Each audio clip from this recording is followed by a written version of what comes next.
Happy Holi સૌથી પહેલા તો મારા તરફથી ને મારા પરિવાર તરફથી બધાને હેપી હોળી. આપણે તો સૌથી પહેલા લાલા અરે હોળીએ એટલી વારમાં તમારું ગટુ આવી ગયું, મમ્મી હેપી હોળી, પપ્પા હેપી હોળી, અને અમે ત્રણેય હોળીએ રમી. ત્યાં તમારું ગટુ કે મમ્મી મને માસ્ક પહેરવું છે, માસ્ક પહેરીને મારે બધાને બીવડાવવા છે. મેં કીધું હા તારા તો પેતરા કંઈક નવીન જ હોય, કોઈ ન કરે ને એવું તારે કરવું હોય. અને અમે આજે તો કઈ ના પડાય જ નહીં, કેમ કે હોળી જેવો તહેવાર છે. આજે છોકરાઓ મોજ ન કરે ક્યારે કરે? અમે ઢાંઢા જેવડાય મોજ કરીએ છીએ, તો છોકરાઓનો શું વાગ બિચારા. 12 વાગ્યા સુધી બધા હોળીએ રેમાં. પછી મેં કીધું હાલો હવે અંદર ઘરો, 12 વાગી ગયા છે ને તડકો બહુ થઈ ગયો છે, હવે નાઈ ધોઈને ફ્રેશ થઈ જાઉં.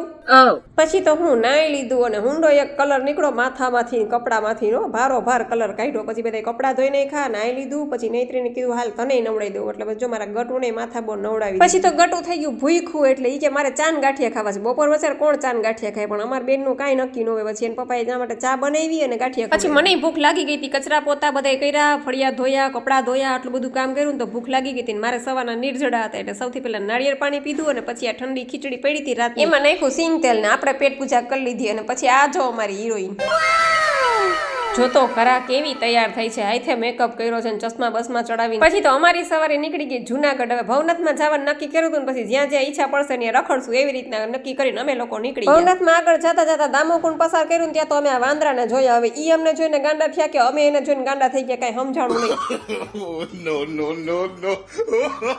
પછી તો અમે એના માટે જાજા બધા કેળા લઈ ગયા હતા. મારો ભાઈને કેળું ખોડાવ્યો તો આ વાંદરો તો રીસાઈને ભાગ્યો. મેં કીધું કાંઈ લા શું થયું, કેમ ભાગ્યો? અને આવડો તો થાંભલા ઉપર ચડી ગયો. એ કે કાંઈ નહીં, કે અમારા માટે તમારે કેરી લઈ આવે ને, કેળા શું કામ લઈ આવ્યા? કે મેં કીધું કેરીનો ભાવ પૂછ્યો, 350 રૂપિયા કિલો છે, કેમ કેરી લઈ આવી?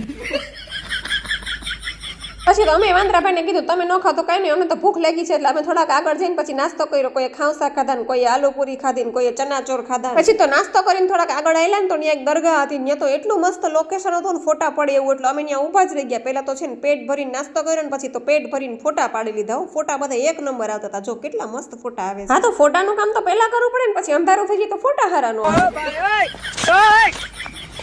પછી અમે જુનાગઢમાં આટા મારતા મારતા નક્કી કર્યું કે હાલો ઓલા નરસિંહ મહેતા સરોવર છે ને ત્યાં જઈએ. તો અમે ત્યાં ગયા તો એટલી બધી લાંબી લાંબી લાઈન, અમે લાઈન જોઈને જ ભાગી ગયા.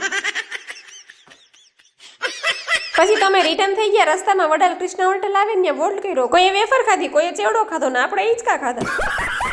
ત્યાં તમારું ગટુ કે મમ્મી તું નાની છો હિંચકા ખાસ? મેં કીધું હા હું તો નાની જ છું.